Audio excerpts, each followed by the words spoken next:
Om Namo Bhagavate Vasudevaya. Om Namo Bhagavate Vasudevaya. Om Namo Bhagavate Vasudevaya. Narayanam Namaskritya Naram Chaiva Narottamam Devim Saraswatim Vyasam Tato Jaimudirayet. Ashtaprayasho Bhadreshu Nityam Bhagavata Sevaya. Bhagavati Ruttama Shloke Bhaktir Bhavati Neshtiki. Om Agnanatimirandasya Gnananjana Shalakaya Chakshurunmilitam Mena Tasmai Shri Gurave Namaha. Namo Vishnupadaya Krishna Preshthaya Bhutale Srimate Bhakti Vedanta Swaminiti Namine. Namaste Saraswati Devi Gauravani Pracharine Nirvishesha Shunyavadi Paschatya Deshatarine Jai Shri Krishna Chaitanya Prabhu Nityananda Shri Advaita Gadadhara Shivasadi Gaura Bhakta Vrinda Hare Krishna Krishna Krishna Hare Hare Hare Rama Rama Rama Hare Hare Jaya Jaya Shri Chaitanya Jaya Nityananda Jaya Dvaita Chandra Jaya Gaura Bhakta Vrinda Jaya Jaya Shri Chaitanya Jaya Nityananda Jaya Dvaita Chandra Jaya Gaura Bhakta Vrinda Jaya Jaya Shri Chaitanya Jaya Nityananda Jaya Dvaita Chandra Jaya Gaura Bhakta Vrinda.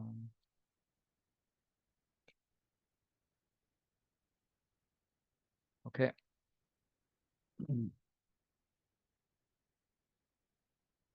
Chaitanya Charitamrita Adi Leela. Adi Leela chapter 3 discusses the external reasons for Lord Chaitanya's appearance. And I'm just going to read the last few verses so we can understand the context.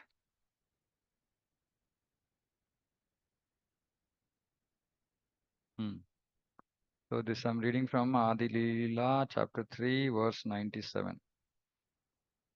I'm just going to read the translation. Everyone was engaged in material enjoyment, whether sinfully or virtuously. No one was interested in the transcendental service of the Lord, which can give total relief from the repetition of birth and death. Seeing the activities of the world, the Acharya, Advaita Acharya, felt compassion and began to ponder how he could act for the people's benefit. Advaita Acharya thought, if Sri Krishna were to appear as an incarnation, he himself could preach devotion by his personal example. In this age of Kali, there is no religion other than chanting of the holy name of the Lord. But how in this age will the Lord appear as an incarnation? So Advaita Acharya is saying that in Kali Yuga, actually there is no religion other than chanting the holy name of the Lord. We have to understand. So doing anything else is simply waste of time. So there's no other religion. But he's thinking, how will the Lord appear as an incarnation in this yuga? Because the Lord is known as Triyugi. Triyugi means he appears only in three yugas. Satya, Treta, Dwapara. So he's thinking, how will the Lord appear? I shall worship Krishna in a purified state of mind. I shall constantly petition him in humbleness. So this is actually what we need to do for us to make progress in Krishna consciousness. Actually, we can really make progress only by the mercy of Krishna. And mercy of Krishna is causeless. It's causeless, meaning you might only do little, but Krishna can give more mercy. And not like there's no rationale for his mercy. But we still have to petition the Lord. And this is the state of mind, purified, humble state of mind. Mind has to be purified of all sense gratification. I mean, we have to really introspect ourselves if we are attached materially, saying what is the reason for our material attachment, because it's not going to really help us. It's just going to bind us in this material world. Since it's going to bind us in this material world, what is the point in being materially attached? So mind has two states. Primarily, one is contaminated state, the purified state. Contaminated state is the default state when a jiva falls from the spiritual world, enters the material world. His mind is contaminated because his consciousness is contaminated. His consciousness is contaminated, meaning he wants to enjoy independent of Krishna. That is the contamination. Basically, sense gratification. The mind is contaminated with similar thoughts. So when the mind becomes purified, mm, only then Krishna will agree to enter the heart of such a devotee. That is the pure state, Shuddha Sattva, Vasudeva Sattva. In that pure state, only when the mind is in that pure state will Krishna actually enter the heart of a devotee. Mm. And of course, there is no purity without humility. So Advaita Acharya here is praying to the Supreme Lord, petitioning to the Supreme Lord, constantly petitioning to the Supreme Lord in a mood of humbleness,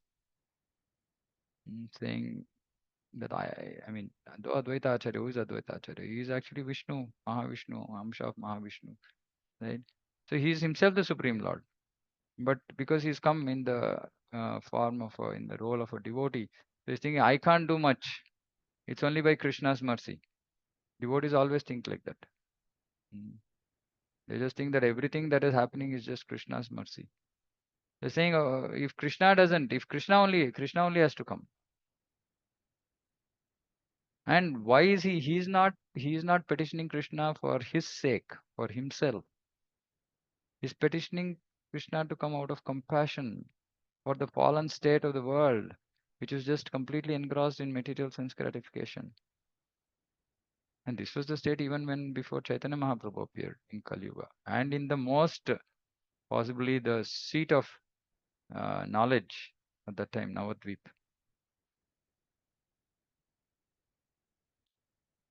So he's praying with a pure state of mind and he's constantly petitioning the Lord to appear. While he was thinking about how to propitiate Krishna by worship, the following verse came to his mind. Sri Krishna, who is very affectionate toward his devotees, tells himself to a devotee who offers him merely a tulsi leaf and a palmful of water. So this is from Gautamiya Tantra. So this verse comes to his mind saying that Krishna sells himself to a devotee who offers merely a tulsi leaf and a palmful of water. Because he is Bhakta Vatsala.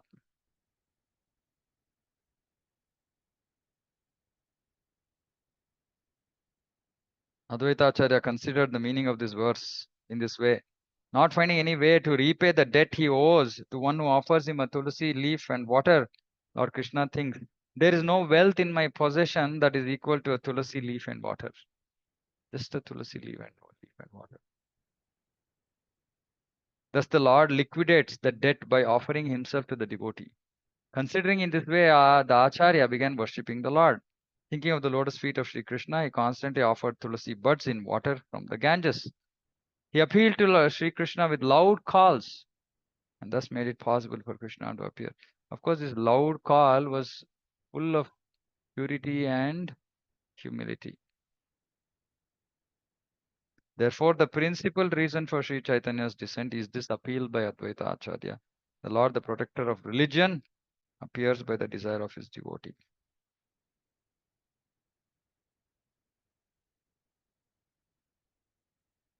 Oh my Lord, you always dwell in the vision and hearing of your pure devotees. You always dwell in the vision and hearing. Vision, of course, I mean, there are two kinds of vision. One is a completely perfected state where literally the devotee is actually seeing Krishna himself. Krishna is becoming visible to him. And then when Krishna becomes invisible, then the devotee is very disturbed, very perturbed.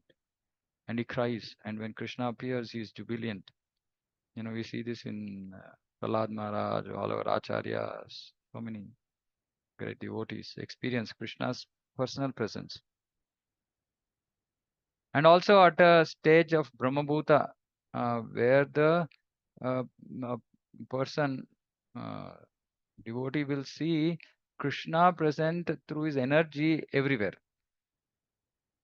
So he sees Krishna everywhere in the form of his energy. But at a still exalted stage, he sees Krishna himself.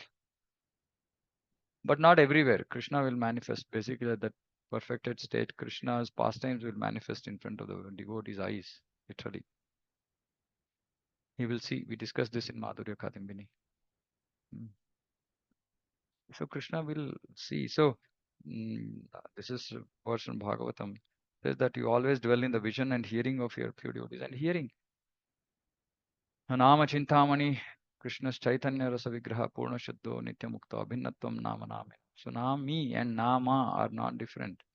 The name and the owner of the name, or the person to whom the name, whose name it is, are not different. So Krishna is Krishna himself. The name Krishna coming out of the mouth is same as Krishna, non-different from Krishna. So in that way, Krishna dwells in the hearing of his pure devotee. You also live in their lotus-like hearts, Premanjana Churita Bhakti Vilochanena, which are purified by devotional service. Again, repeatedly, purification, pure, pure, pure. Now, yeah, and again, every time we read this, we think, "Oh, I'm impure, I'm impure, impure." Now, what is the motivation for us to remain impure? I'm not asking what is the motivation for us to remain pure. So those who feel, I mean, all of us feel, but some of you maybe can answer this question. What is the motivation to remain impure? Sense gratification, Prabhu. Yeah, but what is the motivation? So you're saying, okay, because we are gratifying our senses, that is the motivation to remain impure. Yeah, Okay. that causes to be impure. Okay, that because of that we want to remain impure. Okay. Anything else? Aham and mama. Yeah, so mama is sense gratification. So overall is sense gratification. So the motivation for us to remain impure is sense gratification. What is the motivation for us to remain pure or to become pure? Is there a motivation to become pure? No motivation? Engaging all our senses No, no. in What is the motivation? Meaning, motivation means what should we think or what should we remember which will motivate us, inspire us to become pure? Going back to Krishna, Prabhu. Hmm? Going back to Godhead. Going back to Godhead, okay. What To else? serve Krishna. So Krishna, okay.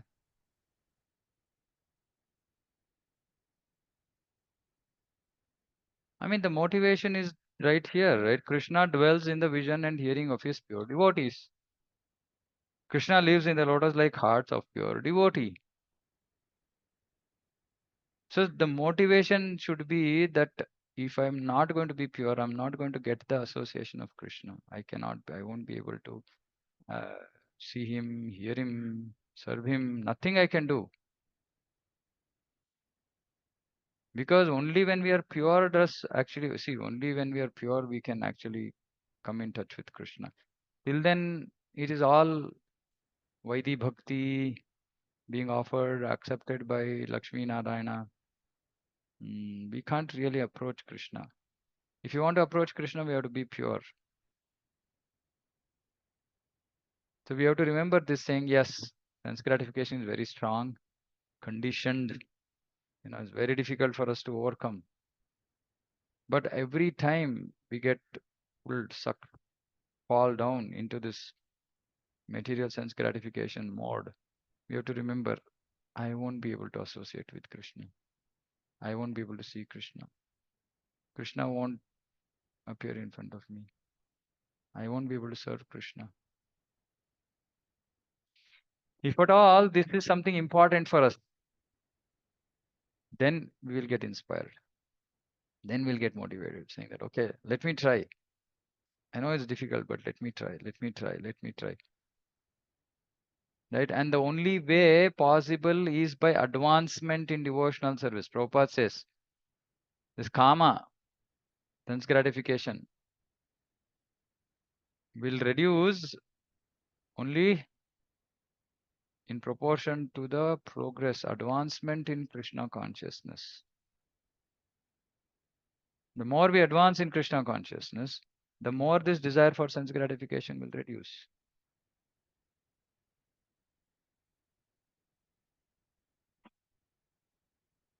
O my Lord, who are glorified by exalted prayers, you show special favor to your devotees by manifesting yourself in the eternal forms in which they welcome you. This is the beauty. This is why Krishna is Bhakta Vatsala. If a devotee desires to see Krishna in a particular form, Krishna is happy to appear in front of the devotee in that form.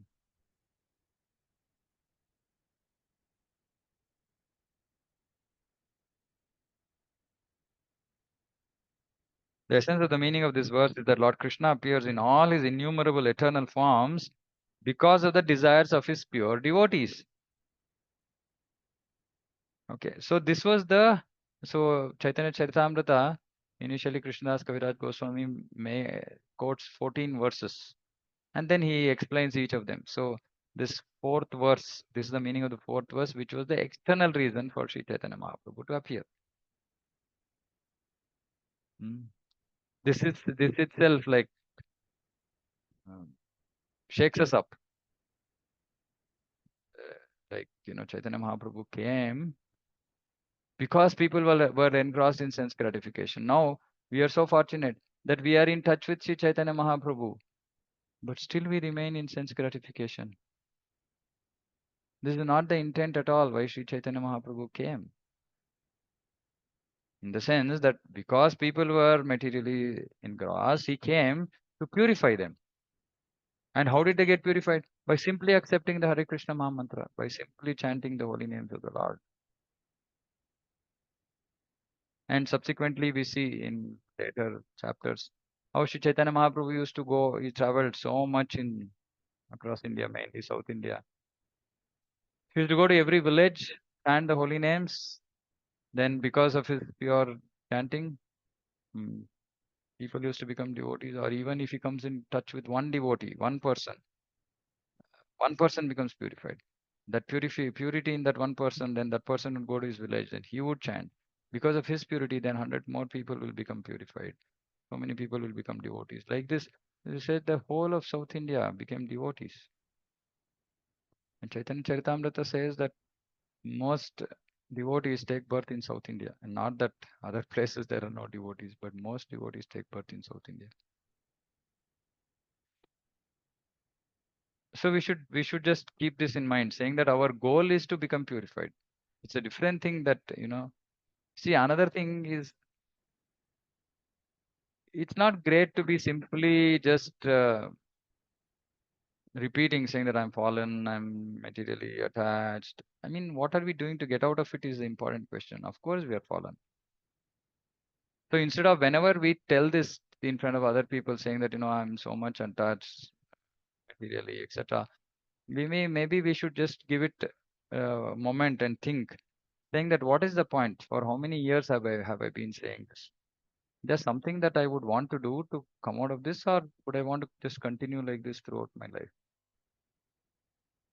It's a very important thing because the external reason why Sri Chaitanya Mahaprabhu appeared was for this. Was to help people out of their fallen conditioned state. Anyway, this is the external reason. Now the topic of our conversation, our discussion is Sri Radha Tattva. And Radha Tattva cannot be understood without understanding this fourth chapter of Bhagavad Gita of Chaitanya Charitamrita Adi Leela. Okay, so I'm going to start reading this. Okay, so verse 3, chapter 4. I have described the meaning of the fourth verse in the third chapter. Now, O devotees, kindly hear the explanation of the fifth verse. Just to explain the original verse, I shall first suggest its meaning. I have given the essential meaning of the fourth verse. This incarnation, Sri Chaitanya Mahaprabhu, descends to propagate the chanting of the holy name and spread love of God. This was the essence of the fourth verse. Although this is true, this is but the external reason for the Lord's incarnation. Please hear one other reason, the confidential reason for the Lord's appearance. The scriptures proclaim that Lord Krishna previously descended to take away the burden of the earth. Now, to take away this burden, however, is not the work of the Supreme Personality of Godhead. The maintainer, Lord Vishnu, is the one who protects the universe. Hope this is clear. So, Krishna and Vishnu are not different, but Vishnu is still an expansion of Krishna, and Vishnu has been given the role, responsibility of maintenance. So he becomes the Gunavatar of goodness and maintains this material universe. That's not the work of Krishna. But the time to lift the burden of the world mixed with the time of Lord Krishna's incarnation. So Krishna, while all the other avatars have fixed schedules according to which they have to appear, Krishna doesn't have any such rule. But still, generally, he appears once in a day of Brahma in every Brahmanda. Once in a day of Brahma, once in the day he appears. So here it's being said that both the time coincided. Both the times coincided. When the complete Supreme Personality of Godhead descends, all other incarnations of the Lord meet together within him. So when Krishna appears, all other incarnations meet within him. Meet within him. Meaning they come together, they enter him. So who are they? For example, Lord Narayana, the four primary expansions, Vasudeva, Sankarshana, Pradyumna, Niruddha, Matsya, and other Leela avatars, Yuga avatars, Manvantara avatars, and as many other incarnations as there are, all descend in the body of Lord Krishna. In this way, the complete Supreme Godhead, Lord Krishna, himself appears. Like I said, this happens once in the day of Brahma, and Krishna is not forced to appear. At that time, therefore, Lord Vishnu is present in the body of Lord Krishna, and Lord Krishna kills the demons through him. So in Krishna Lila, all the demons who were killed by Lord Vishnu present in the body of Lord Krishna. Krishna doesn't do this killing business. Thus the killing of the demons is but secondary work. Paritranaya sadhuna vinashaya chadushkrutam. This is secondary work. So we should understand that the whole world, or most of the whole world, doesn't understand the internal reason for appearance of Krishna. That is being described here. Mostly we will say Paritranaya Sadhuna. Krishna appears to Dharma Samsthapanarthaya. But Krishna doesn't appear for that. That Vishnu takes care.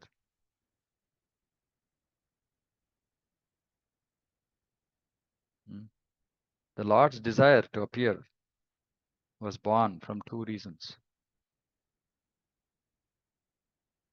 The Lord wanted to taste the sweet essence of the mellows of love of God.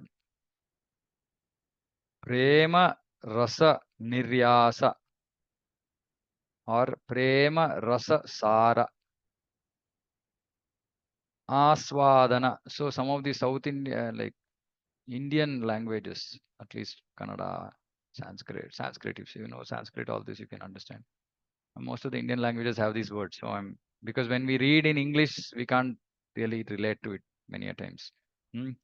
So the translation is, he wanted to taste the sweet essence of the mellows of love of God. Now we can't understand this. So easy to understand is, Lord wanted to taste aswadana, sweet essence. Okay. Niryasa or Sara, sweet essence of mellows of love of God. Mellows of love of God is prema rasa. Love of God is prema. Mellow means rasa. To taste, to aswadana, and to taste prema rasa sara. Krishna wanted to appear. So this will be explained in further future verse. And he wanted to propagate devotional service in the world on the platform of spontaneous attraction. Raga, Marga, Bhakti, Prachara. So two reasons. Krishna is thinking that he should appear in this world. Not Paritranaya Sadhuna Vinashaya Duskritam. So we should remember this reason. Prema Rasa Niryasa Aswadana and Raga Margiga Bhakti Pracharana. Prema Rasa Niryasa or Sara Aswadana, to taste the sweet essence, Sara, of the Prema Rasa, meaning mellow of love of God. And Raga Bhakti, Raga Marga Bhakti Pracharana. Raga Marga Bhakti is spontaneous devotional service to propagate spontaneous devotional service. So this was two reasons why Krishna wanted to appear. Thus he is known as supremely jubilant and as the most merciful of all. Parama Karuna, Rasika Shekhara. Is Rasika Shekhara and Parama Karuna. Lord Krishna thought, now see, pure devotees, they understand exactly what goes on in the mind of Krishna. So Krishna's Kaviraj Goswami here is writing. Of course, he's not writing on his own. He's writing based on the references from Murari Gupta and Swarup Damodar Goswami, who are very dear associates of Sri Chaitanya Mahaprabhu. So he's writing, and of course, they're also eternally present in the spiritual world. So he's writing, Lord Krishna thought, all the universe is filled with the conception of my majesty. But love weakened by that sense of majesty does not satisfy me. Aishwarya Gnana. It's called Aishwarya Gnana. So the verse is beautiful. Aishwarya Gnanete Sabha Jagata Mishrita. Aishwarya Jnana. Aishwarya, oh, Lord is so powerful. Lord is opulent. Lord is great. This is Aishwarya Jnana.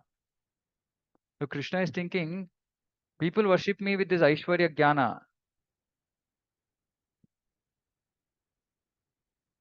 Aishwarya Shitila Prema. Aishwarya Shitila. Shitila means weakened.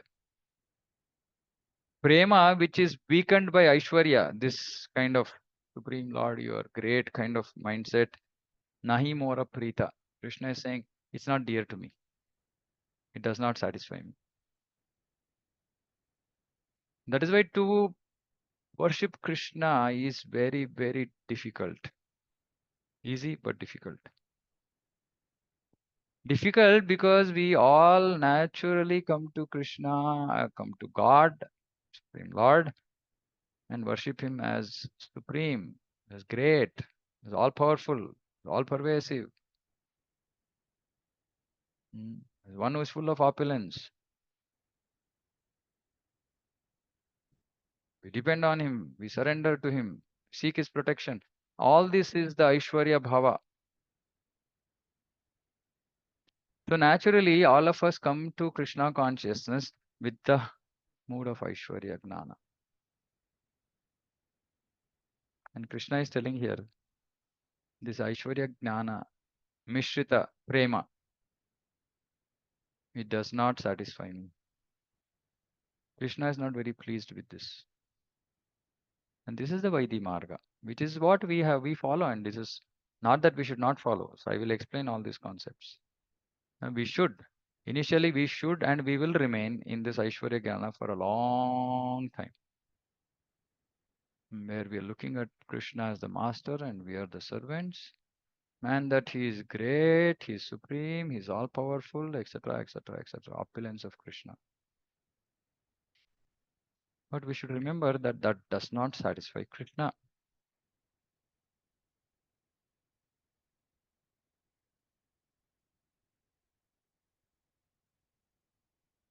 If one regards me as the Supreme Lord and himself as a subordinate, Ishvara, Amare Ishvara Mane Apanake Hina.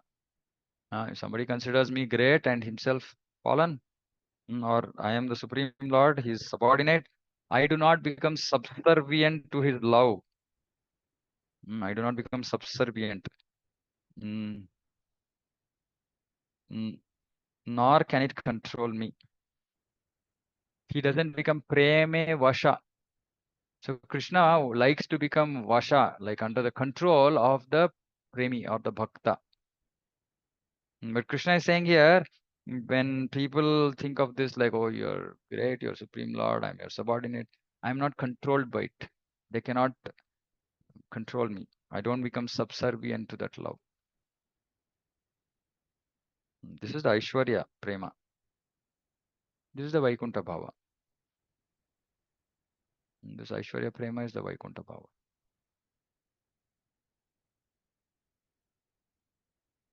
Because whatever transcendental mellow my devotee worships me, I reciprocate with him.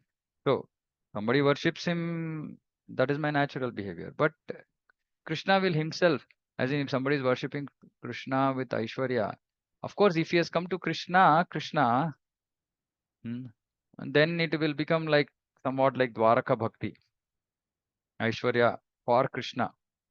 But if generally somebody is not attracted to any specific form of Supreme Lord and their Aishwarya, mostly they end up in Vaikuntha.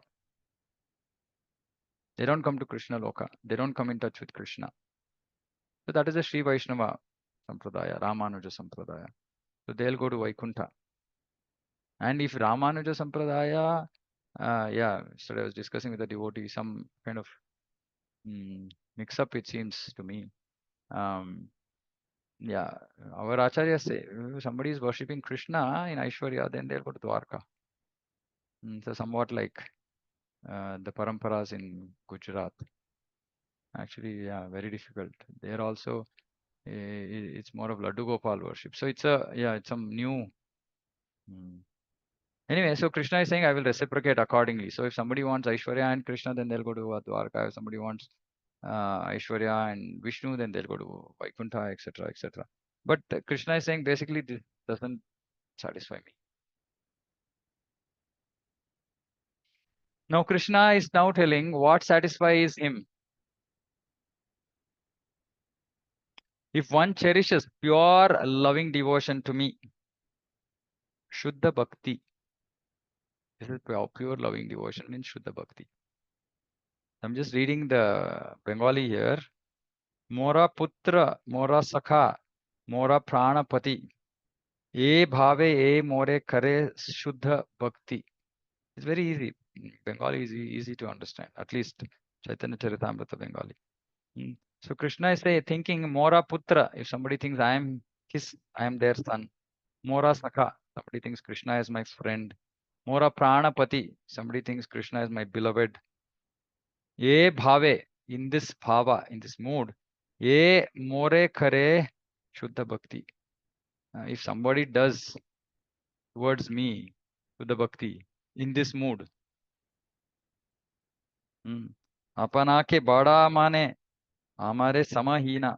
He thinks that he himself is great. He regards himself as great. And considering me is sama or hina, is equal or inferior. Se bhave hai ami tahara adhina. In that mood, I will become adhina to him. I'll become subordinate to him. This is what Krishna wants. This is pure loving devotion to Krishna. Pure loving devotion to Vishnu is like what we discussed previously, Aishwarya Jnana. Pure loving devotion to Krishna means considering Krishna as subordinate, like, which is basically the Vatsalya, Sakhya, Vatsalya, Madhurya. These three rasas. When the devotee serves Krishna in these three rasas, one of these three rasas, Krishna becomes subservient. Krishna becomes subordinate to the devotee. Okay, so I'm going to stop here. So we're going to continue from here tomorrow. Actually, this is the Rasa, Chaitanya Charita Amrita. When we read Srimad Bhagavatam, there is Rasa, but there is, yeah, because there's so much of discussion about other avatars, etc. It takes, takes a lot of patience. We have to wait. Finally, of course, Krishna is there in the first canto, very mercifully. And then Krishna only comes later in the 10th canto, as in Krishna, Swayam Krishna. Of course, Krishna is present in every page in Srimad Bhagavatam, but Swayam Krishna, comes only in the 10th canto, and then he remains. He's there, 11th canto, discussing Uddhava Gita, and then over.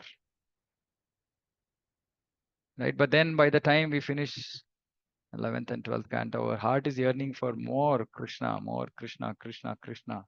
I want to hear more about Krishna. And we are so fortunate after that if we enter Bhakti Rasamrita Sindhu or we enter Chaitanya Charitamrita, immediately Krishna is there. Now, all of Bhagavatam, there is no Radharani.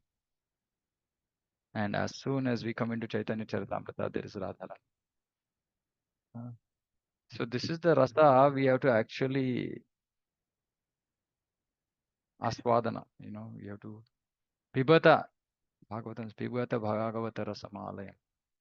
We have to drink this nectar, not sip. We have to drink the nectar of Sri Chaitanya Charitamrita. We have to drink the nectar of Bhagavatam. But to be able to do that, we have to first go through the grind of Bhagavad Gita, churning, all the kachara in the heart. At least most of the kachara should go. And how will that go? By just continuous hearing, continuous shravanam, continuous reading. My heart becomes purified. Anyway, so this is the life of a devotee, Chaitanya Charitamrita. Okay, so we'll continue this tomorrow, and definitely it will go beyond Radhastami, but that's okay. I think let's cherish the loving mood of Srimati Radharani before and after. If at all, even iota of that, if it rubs off on us, the words of Chaitanya Charitamrita, if it rubs off on us, then our life will become perfect. Okay, so I'll stop here. If anybody has any questions, we can try. Yeah, Shashank Prabhu. Hare Krishna, Prabhu. Dandavata. Pranam. Prabhu, this question is related to Aishwarya Bravo, Prabhu.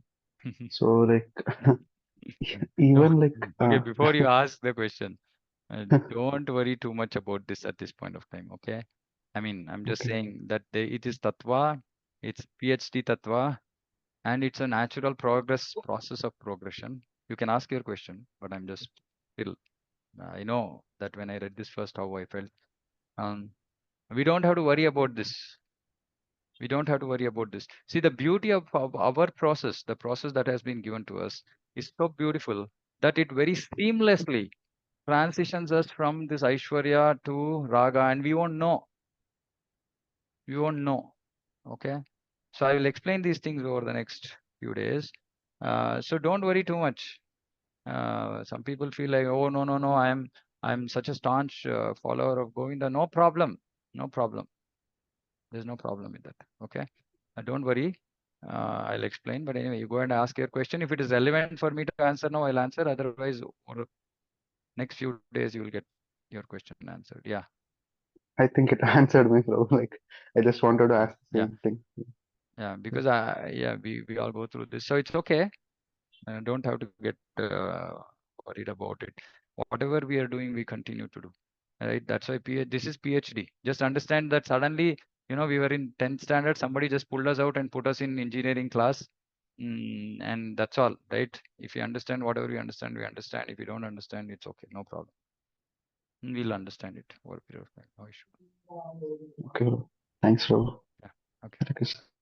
Hare Krishna. Okay. Anything else? I think possibly that would have been the question if at all, if anybody had. So it's okay. Krishna is saying, I'm not saying. Okay. So Krishna is saying that it doesn't satisfy me. But We'll get to it. Get to it. No issue. Yeah. Vamshi. Hare Krishna Prabhu. Yeah, I mean, we are somewhat related to Aishwarya Bhav only. But I just wanted to, uh, I think the situation, what you mentioned right now, right? It's like we want to go back to Krishna, but I'm just trying to materially translate it for my understanding, Prabhu. हमारा पास GPS है, but that GPS will take you to a location where you don't know whether you have to go to ground floor, first floor, second floor, third floor, kind of a thing, right? So the relation to this is we are aspiring to go to somewhere, but our bhava or our rasa, we don't know where it actually Yeah. takes. It can Yeah. it can take us to a Vaikuntha or it can take us to a Goloka Vrindavan, right? Mm. So yeah, okay. Right now in that confused state at this moment, No, bro, I it's just not a wanted. confused state. It's just the state that we are in. We have not sought. We have not been seeking any clarity. Okay, let me put it this way. Right. If I send you a location and I'm in the third floor of a building, I will make sure that I tell you that this is the GPS location and Prabhu, you have to come to the third floor. Right. So which means that our acharyas will actually give us the exact location and not confuse us or leave us halfway. So don't have to worry. Okay. So we're going through Right. this fourth Yeah. chapter, and the fourth chapter is this, right? So you please, I mean, this is a request to all devotees. It's okay. It's okay. Whatever we are going through right now, we are going through. Okay, which is why some of these topics is better to go through sequentially. But the thing is, because I want to prepare at least all the devotees who are at least coming and attending these classes every day, and to understand Radha Tattva. And we can't understand Radha Tattva without understanding this. And if you don't understand Radha Tattva, somebody will come and say some story, and then they will laugh and giggle, and it becomes like a big entertainment, which I don't want, which is not the right mood for us. Right. So to protect devotees from going into the wrong path, all these things have to be explained. So if some things are too much for us to accept or understand at this point of time, don't worry. Trust me. Okay. I've gone through this. And we will come to the stage where we'll be able to understand, appreciate all this. And just trust me, be with me. Okay. That's all I can request. Is that okay, everybody? Yes, Prabhu. Thank you so much for that. I think what you have also made very easy for us is not going into deep of the philosophy, but at least you're navigating and guiding us that there is something like this, which we need to be careful and which we need to understand before we take our steps. So I think that is very evident in some of your classes, Prabhu, because you explained about Madhurya Kadambari in how we have to elevate from one rasa to another, one bhakti bhava to another, right? So even though we haven't practiced so much, or at least even I haven't practiced so much, uh, at least we know that this is how we have to progress. So that very high level theoretical knowledge comes through, but by at least going through high level, Prabhu, not sequential learning, but yeah, with this kind of input. So thanks for that.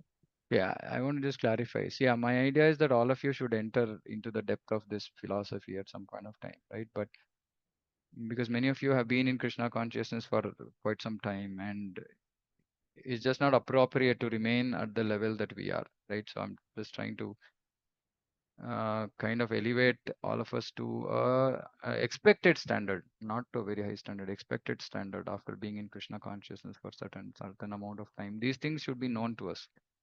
Now, not everybody is, yeah, maybe somehow by Krishna's mercy, I'm able to enter into the, philosophy of these topics. So, and I understand it's tough.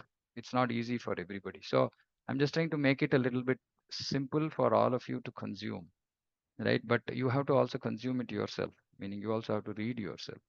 So right now, what maybe you can say what I'm doing is maybe just giving you very high level view of what all things are there in Krishna consciousness that Prabhupada expects us to know. And see, we don't have to practice any of these separately. You said, we are not practicing. We don't have to practice any of these separately. We have to practice Krishna consciousness as we have been doing all these years. The same thing we are going to continue practicing. What is that? Shravanam, Kirtanam, Vishnu, Smaranam, Padasam, etc., etc., right? Whatever we are doing, we get up in the morning, chant Hare Krishna, read Prabhupada's books, associate with devotees, honor Krishna Prasadam. It's the same process. The same process is so powerful that it will navigate us through all these different stages and bring us to perfection, right? But now what we are going through is saying, okay, I'm going from here to some destination. What are the things that I will see en route? That's all this we are trying to understand. Saying I am supposed to experience all this en route. And when we experience that, we'll say, oh yeah, we discussed this in the class.